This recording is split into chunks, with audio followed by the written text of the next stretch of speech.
All right, let's talk about something that pretty much all of us deal with. We're going to tackle how you can eat the foods you love. I'm talking bread, potatoes, rice, without all those nasty side effects that can come with them. I mean, seriously, who doesn't? A big, comforting bowl of pasta, some perfectly crispy potatoes, a warm slice of bread. Come on, they're called comfort foods for a reason. But you know that feeling, right? About an hour later, when the brain fog rolls in, your energy just tanks, and all you want to do is find the nearest couch for a nap. Ugh, that's the part we could all do without. Well, today, we're gonna fix that. So, to get to the solution, we first have to really understand the problem. And the problem, well, it all starts with a little thing called starch. I love this analogy. Think of starch like a long, beautiful necklace made of pearls. Now, each one of those individual pearls is a molecule of glucose, sugar. So when you eat these foods, your digestive system's job is to basically snap that necklace, sending all those little pearls of glucose spilling right into your bloodstream. And boom, that's the spike. But what if I told you there's another kind of starch, kind of like a secret agent carb that your body handles completely differently? Well, there is. Let's meet the hero of our story, resistant starch. And listen, the difference here is like night and day. Regular starch, it breaks down easy, floods your system with sugar, and gives you that infamous spike. But resistant starch, it's a whole different ballgame. Your body actually can't break it down. So instead of a spike, it just cruises through your system acting like fiber. And get this, it even feeds the good bacteria in your gut. It is a total game changer. So you're probably thinking, okay, how do I make this stuff? It is so incredibly simple, you're not gonna believe it. It's just 3 steps. 1, cook your starchy food just like you always would. 2, cool it down in the fridge, overnight's best. And 3, reheat it when you're ready to eat. That's it. That cooling process is where the magic happens. It converts some of that regular starch into awesome resistant starch. And hey, this even works with bread. Just freeze a few slices and then toast them straight from frozen. And the result of this little trick is staggering. Just by cooking, cooling, and reheating your carbs, you can reduce that blood sugar rise by up to 40%. 40! That's a massive, tangible difference you can actually feel, all from one tiny change in your routine. And hey, for all you rice lovers out there, here's a little bonus hack. The source material suggests that if you add a spoonful of coconut oil to the water while the rice is boiling, before you cool it down, you can potentially boost the amount of resistant starch even more. Pretty cool, right? Okay, creating resistant starch is a fantastic foundation, but we can do even more. So let's build out our pre-meal playbook with a few strategies you can use right before you eat.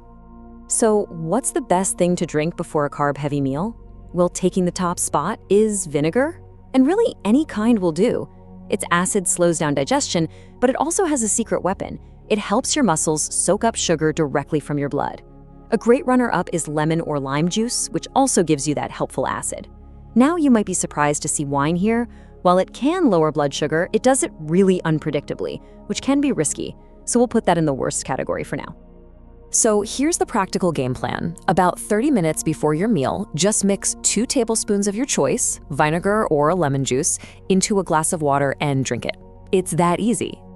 All right, you've prepped your body before the meal. Now what can you do during the meal itself? I absolutely love this next rule because it is so simple and so memorable. And the rule is this: never eat your carbohydrates naked. So what on earth does that mean? It means you always want to dress your carbs by pairing them with other foods. Add some fiber from vegetables, some protein from meat, fish, or eggs, or some healthy fat from butter, oil, or avocado.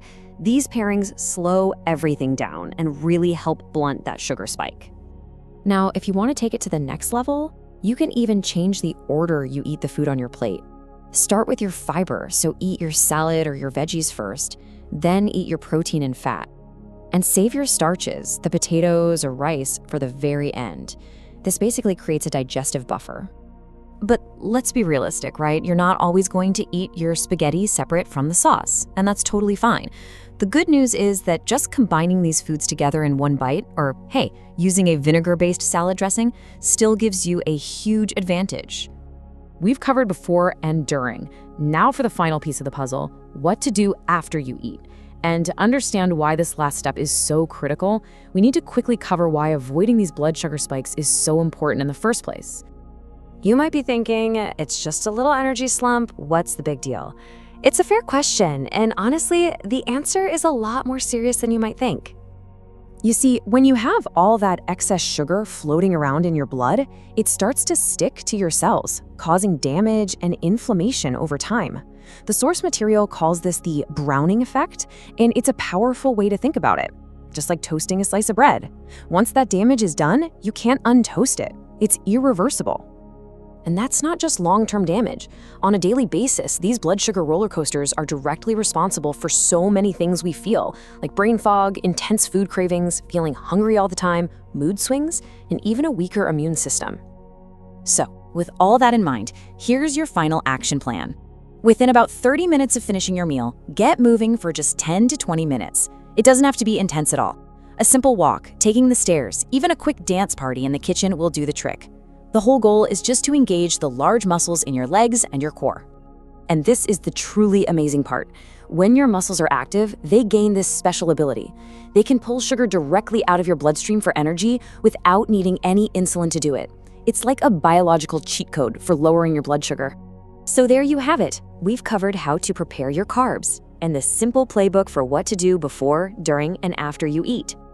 The knowledge is powerful, for sure, but applying it is what truly makes the difference. So the only question left is, are you ready to take back control of your plate?